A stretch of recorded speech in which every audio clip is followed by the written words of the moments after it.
ചേട്ടാ അത് എന്തിലേക്കുള്ളതാ? ഇത് നമ്മുടെ ഉപ്മാവ് ഉണ്ടാക്കാനുള്ള ഇൻഗ്രീഡിയൻസ് ആണ്.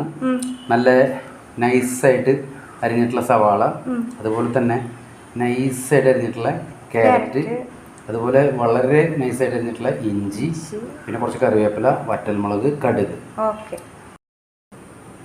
അതിന് നമ്മൾ കുറച്ച് നെയ്യ് ഒഴിച്ച് വെച്ചും ഈ റവയൊന്ന് വറുത്തെടുക്കാം നമുക്ക്. ഞാൻ 2 പേർക്കാണ് ഇത് ഉണ്ടാക്കുന്നത്. അപ്പോൾ ഞങ്ങൾ ഒരു പോർഷൻ 2 പോർഷൻ ഇത്രയും മതി 2 പേർക്കുള്ള ആയിട്ടുണ്ട്. അതൊന്ന് ചെറുതായിട്ടൊന്ന് നെയ്യിലൊന്ന് വറുത്തെടുക്കാം. നമ്മൾ താളിപ്പിനുള്ള കുറച്ച് ഓയിൽ ഒഴിക്കുകയാണ്.